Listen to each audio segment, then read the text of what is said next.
परभणी शहराची एकमेव hospital AIIMS multispeciality हॉस्पिटलला भेट द्या। आमचा पत्ता आपणा कॉर्नर। निरोगी सुदृढ जीवन हे जीवनाचे सार। जन आरोग्य योजनेने होईल ते साकार। परभणी शहरामध्ये पहिल्यांदाच 1356 आजारांवर मोफत वैद्यकीय उपचार। आयुष्मान भारत प्रधानमंत्री जन आरोग्य योजना व महात्मा ज्योतिराव फुले जन आरोग्य योजनेअंतर्गत प्रत्येक कुटुंबाला 5 लाख रुपयांचे विमा संरक्षण आणि मूत्रपिंड प्रत्यारोपणासाठी 4.5 लाख रुपयांचे विमा संरक्षण। आता वेळ वाया न घालवता लवकरात लवकर परभणी शहराची एकमेव हॉस्पिटल एम्स मल्टीस्पेशालिटी हॉस्पिटलला भेट द्या। आमचा पत्ता आपणा कॉर्नर परभणी। संपर्कासाठी मोबाईल नंबर 9067932903 किंवा 7776835686। नमस्कार, मी अयारा। आपण पाहता 24/7 माझा महाराष्ट्र न्यूज परभणी। महिला पत्रकार हिंगोली यांनी परभणीतील सुभेदार नगर येथील मोहसिन कुरेशी यांच्या मांस विक्री दुकानात जाऊन चौकशी केली। कोतवाली पोलीस ठाण्यात तक्रार दाखलची प्रक्रिया सुरू असून नेमके मांस कशाचे, म्हशीचे मांस असेल तर महिला पत्रकार व त्यांच्या सोबती पत्रकारांवर सुद्धा खंडणी मागण्याचा गुन्हा दाखल होऊ शकतो। नेमका काय प्रकार आहे पाहूया। खलील कुरेशी यांनी व महिला पत्रकार यांनी काय सांगितले। संजय ननवरे PI कोतवाली यांच्या मार्गदर्शनात काय कारवाई करण्यात येईल पाहण्यासारखे राहणार आहे।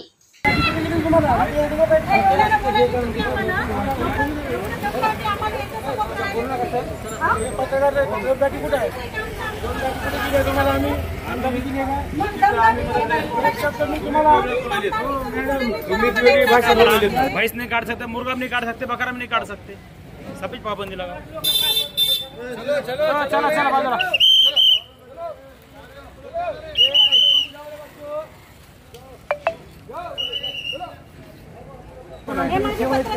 गेला होता तुम्ही म्हणले नाही, शेवटी 112 केला ना सर, शेवटी 112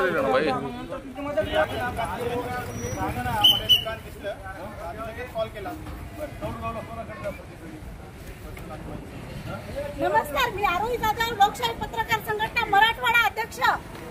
कौडगाव रोडला इथे आम्ही गोवंशचं दुकान पकडलेलं आहे माझ्या यांच्यासोबत, आणि इथे आम्ही पोलीस स्टेशन कोतवाली पोलीस स्टेशन मधून रिस्पॉन्स न मिळाल्यामुळे इथे 112 ची गाडी बोलवली। तर आम्हाला पोलिसांकडून दमदाटी करणं चालू आहे। तुम्हाला हा अधिकार नाहीये, तुम्ही इथे का आले आणि कशामुळे आले? गोवंशावर बंदी आहे का काय? त्यांनी चालू केलेलं आहे गोवंश हत्या करा म्हणून आहे का कायदा? आपल्याला अजिबात दमदाटी केली नाही मॅडम। मला इथे 10 मिनिटापासून दमदाटी करणं चालू आहे। तुम्ही आहे कोण? तुम्ही हिंगोलीवरून आला, तुम्ही इथे करायला लागता, इथे कशासाठी आला? आणि या दुकानावर छापा टाकण्याचा तुम्हाला काय अधिकार आहे? एक आम्ही सामान्य माणसाला पण हा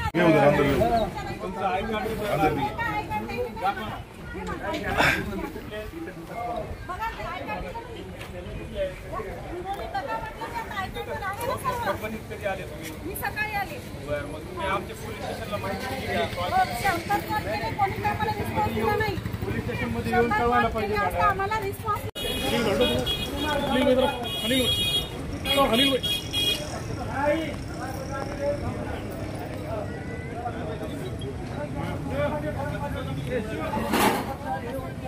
अपन निकल लेंगे, निकलने के फायदे में उन्हें अपन रहने को वाले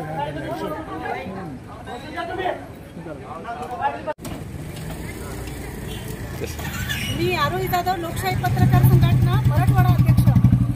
मी इकडे कोळगावला जात होते। कोळगावला जात असताना मला सकाळी एक 10च्या सुमारास हे दुकान उघडं दिसले आणि तिथं उघड्यावर त्यांनी मास्क टांगलेलं होतं, आणि मास्क टांगलेलं असताना आम्ही पहिले कोतवाली पोलीस स्टेशनला कॉल केला। त्यांनी कॉल कोणी रिसीव्ह केला नाही। त्यांनी कॉल रिसीव्ह न केल्यामुळे 112ला कॉल केला। 112ची गाडी अर्ध्या तासाने आली, आणि अर्ध्या तासाने आल्याच्या नंतर आता यांच्याकडून आमचीच दमदाटी व्हायली। ठीक आहे, कशाचं आहे, बैलाचं आहे, गाईचं आहे, काय आहे आम्हाला नाही माहिती, पण हे चौकशी ते चौकशीतून सिद्ध होईल ना। ज्यावेळेस आम्ही आलो त्यावेळेस आमच्याकडे व्हिडिओ वेगळे आहेत, आणि आता अर्ध्या तासानंतरचे जे व्हिडिओ आम्ही ते व्हिडिओ वगैरे आहेत ना. आता त्यावेळेस आम्ही सॅम्पल घेतलं नाही, पण व्हिडिओ घेतले होते आल्यानंतर. त्यांचं म्हणणं आहे की म्हशीचा मुंडका पण फोडलेला आहे. त्यांनी मटण बदललेलं आहे, मी खात्रीशीर सांगते. मॅडम ऍक्च्युली ही जी दुकान आहे, हा कुरेशी जी आहे मोहसिन, हे या एरियामध्ये राहत नाही. हा राहतो धार रोडला, आणि धार रोडहून इथे यायला जवळपास 7 ते 8 किलोमीटरचा डिस्टन्स आहे. 7 ते 8 किलोमीटरच्या डिस्टन्समध्ये तो कसा अर्ध्या तासात हा बदलू शकतो, हा कसा पॉसिबल आहे ते जरा सांगा प्लीज. कारण आम्ही सर ते स्पॉटचे म्हणजे स्थानिकचे असल्यामुळे हे पॉसिबल आहे ना.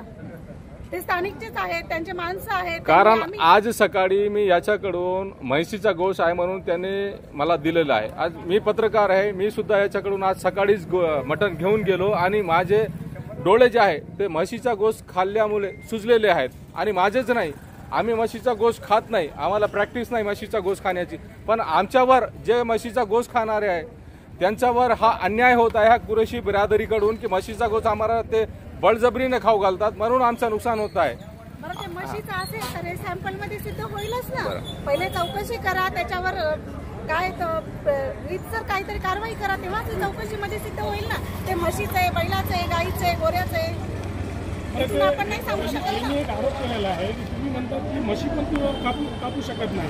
गोवंशमध्ये येते, पण जर हे सिद्ध नाही झालं तर आमचं काय अडचणच नाही. म्हैस येते का गोवंशमध्ये? गोवंशमध्ये येऊ शकते असं माझं म्हणणं आहे, पण जर हे कारवाईमध्ये हे चौकशीमध्ये जर नाही आलं, हे जर गोवंशमध्ये नाही आलं तर आमची काय अडचणच नाही ना. त्यांचा आरोप आहे की तुम्ही म्हणतात की म्हैस. तर माझा आरोप आहे ना त्यांच्यावर, पण हे आरोप सिद्ध होऊ द्या ना. मॅडम साथी काय दुसरे. हाँ भाई, अस्सलाम वालेकुम रहमतुल्लाहि व बरकातुहू। मैं कुरैशी बिरादर का एक नागरिक जिम्मेदार भी हूँ, और हमारे सदर नहीं है, अभी बाहर गाँव गए हुए। और दूसरी बात, गाँव वंश का कायदा लागू है, गाँव वंश हम नहीं काट रहे, बैल भी नहीं, गोरा भी नहीं। आप भैंस का परमिशन है, भैंस काट रहे हो, भैंस काटने के बाद भी हमारे पास भैंस का मुंडी है, चमड़ा है, हर चीज़ रह के हम पे जुल्म किया जा रहा है। कि हमने करना क्या? अब जो 15,000 लोग हैं कि जो मजदूरी क्या करेंगे, हमको नौकरी दो, हम भैंस भी काटना बंद करते। ये हमारे पे अन्याय हो रहा, हमको इंसाफ होना। अच्छा, आज आपने भैंस काटे बोल के क्या है आपके पास? उसका कुछ सिंपल है? हमारे पास सिंपल भी है, चमड़ा भी है, मुंडी भी है, और हम इसको जाहिर निषेध करते हैं कि हमको बहुत तकलीफ दे रहे। तो प्रशासन का क्या कहना है? जिस तरह से आज पुलिस यहाँ पर आई, आपने उनको सैंपल बताया है क्या? हाँ, पुलिस को हमने पूरा इजाजत भी दी है, सैंपल भी दी है, और वो चमड़ा भी दी है उनके पास। और उन कायदे से हमने बोले साहब, हमारे पे जो कायदा गाय वंश रहा तो हम पे कायदा गुना दाखिल करो, अगर नहीं रहा तो माला इसकी जवाबदार तुम रहेंगे। कौन है इसका फिरियादी? कौन बन रहा है? फिरियादी मैडम है, वो हिंगोली के, उनका नाम तो नहीं मालूम मुझे। मैडम है, आके वो बड़े गाँव भैंस भी बंद काटना पाबंदी है बोले, बंदी है बोले।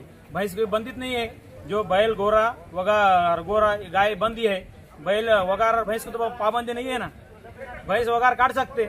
ये लोगों का अन्याय हो रहा है, ये लोगों का जुल्म हो रहा है हमारे पे, और हमारे इसके जुल्म की वजह हमको लोग प्रशासन ने हमको मदद की है।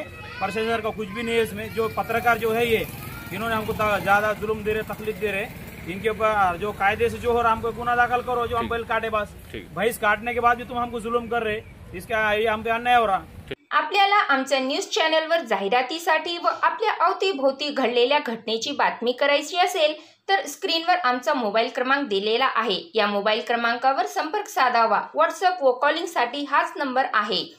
आपण पाहत राहा 24/7 माझा महाराष्ट्र न्यूज परभणी। आपण जर पहिल्यांदाच आमचं न्यूज चॅनल पाहत असाल तर सर्वप्रथम आमच्या चॅनलला सबस्क्राईब करा, घंटीचं बटन अवश्य दाबा, लाईक करा, शेअर करा आणि हो, कमेंट करायला विसरू नका। आपण पाहत राहा 24/7 माझा महाराष्ट्र न्यूज परभणी। जय हिंद।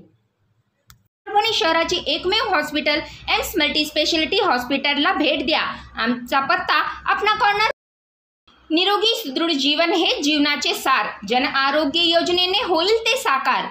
परभणी शहरामध्ये पहिल्यांदाच 1356 आजारांवर मोफत वैद्यकीय उपचार। आयुष्मान भारत प्रधानमंत्री जन आरोग्य योजना व महात्मा ज्योतिराव फुले जन आरोग्य योजनेअंतर्गत प्रत्येक कुटुंबाला 5 लाख रुपयांचे विमा संरक्षण आणि मूत्रपिंड प्रत्यारोपणासाठी 4.5 लाख रुपयांचे विमा संरक्षण। आता वेळ वाया न घालवता लवकरात लवकर परभणी शहराची एकमेव हॉस्पिटल एम्स मल्टी स्पेशलिटी हॉस्पिटलला भेट द्या। आमचा पत्ता आपणा कॉर्नर परभणी। संपर्कासाठी मोबाईल नंबर 9067932903 किंवा 7776835686